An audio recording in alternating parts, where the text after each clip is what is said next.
What's happening, Internet fam? So I just wanted to give you all an update. There's a lot of people following my channel now, a lot of alienated fathers following my channel, a lot of people making documentaries about parental alienation, a lot of men's rights activists, um, people involved in a similar struggle to me following my channel. So I did want to give an update. And basically, it's mostly good news. Um, After the hearing, when I first posted that video right after the hearing, I didn't fully comprehend how much good news the hearing actually was for me and the kids.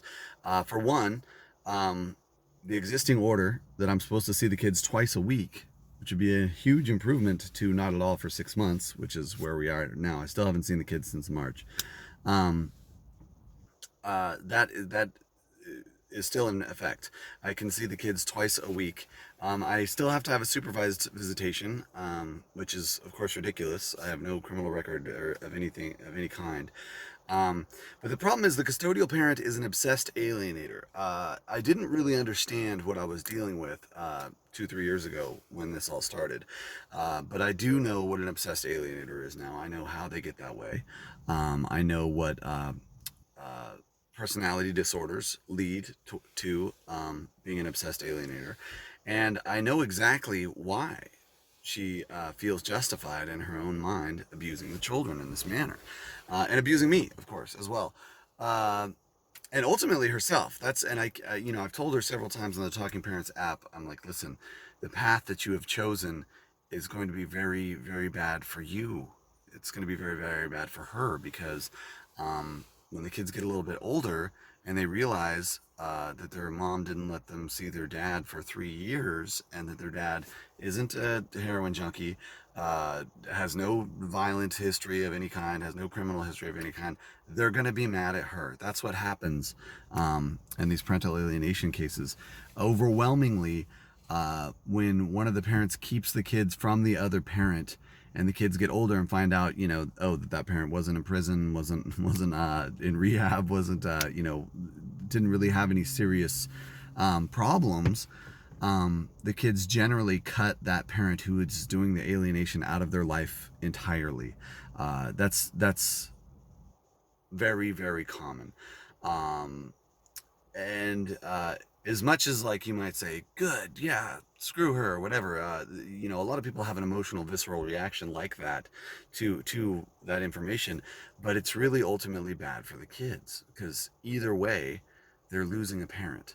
And even if a parent is has very extreme mental health issues, et cetera, et cetera, which seems to be the case here, it's still better for the kids to have that parent in their lives. So, for the kids, I mean, that's all I've been fighting for this entire time. What is in the best interest of the kids? If it was just me, and I didn't think that it was important for me to be in the kids' lives, or if I felt like she was a better parent, somebody without all the personality disorders, etc., I would probably be more okay with not being in my kids' lives as much. But the simple fact is, they are stuck with somebody who has been abusing them severely for 3 years. So uh, that is why I'm fighting so hard. If I thought that they were, like, leading this healthy, happy, normal childhood, I wouldn't be fighting for them so hard. That's why I keep going to court over and over again, moving states, and just desperately trying to get back in my kids' lives because they need somebody rational and calm and reasonable as a parent in their lives, and they don't have that right now. So that's why I've been so desperate to pursue some kind of shared custody agreement. And again, I've only asked for a shared custody agreement the entire time. I've asked for 50-50 custody from the very outset, and I'm going to continue fighting for that until I get it. Um, by all means possible, legally, financially, social media, documentaries, literally any avenue that I have to pursue 50-50 custody, I'm going to be pursuing it doggedly and to the utmost of my ability. And that's never going to stop either until I get 50-50 custody, which I will get eventually.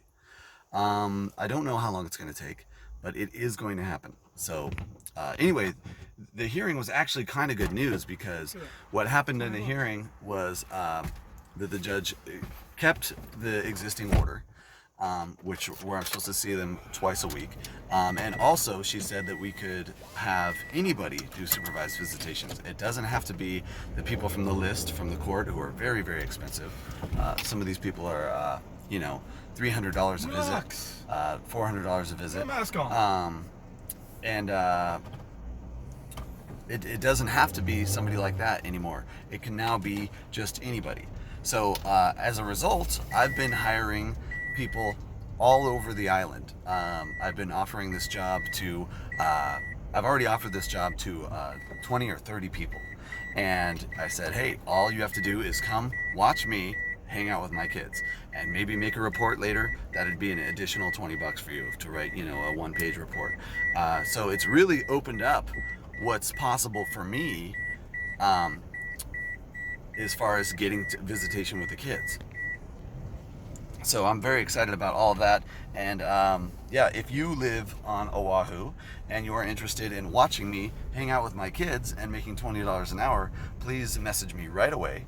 I will hire you. You will go on the list, and I will send that list to the custodial parent, who is an obsessed alienator and is likely not to call you at all. Because she doesn't want me to be able to see the children at all. Somehow in her mind, she's justified it, that it would be dangerous for the children to be in my presence, despite any evidence at all of that. There's no evidence of that whatsoever, which is why I'm in this situation. But anyway, so it's actually really, really good news. Every single day, I'm sending her a list of names and numbers of professionals that I know who would be willing to watch me hang out with my own kids and make $20 an hour. So, and the longer the list, the better. And the more people that she doesn't call and hire to allow me to see my own children, the worse it's going to look for her in court, the more likely that the custody order will change drastically and quickly. So either way, it's a win. I'm on a path right now where either way, it's a win. As long as I just keep, stay healthy and go to work and just be a normal, productive adult like I've been since I was 20, it should be really good, and everything should be fine. It's hard to have patience after I haven't seen my kids for 6 months, and it's hard to have patience after I've been in this legal process for 3 years, but it seemed like the judge genuinely cared, and we have a real potential path forward here. So mostly good news. So that's it for me, Internet Fam. And again, leave a comment in here, send an email, go to rhymusic.com and email me if you want to do it privately. But I would love to hire you for $20 an hour to watch me hang out with my kids. I prefer to go hiking or go to the beach or something outdoors and healthy, but ultimately it's up to you as a supervisor, and it's up to the custodial parent, because literally, if I get to hang out with my kids, I'll do whatever she wants. I'll take them to the museum, or take them to a movie. I mean, literally whatever she wants me to do to get to hang out with my kids, I will probably do it within reason. So anyway, that's it, Internet Fam. Talk to you soon.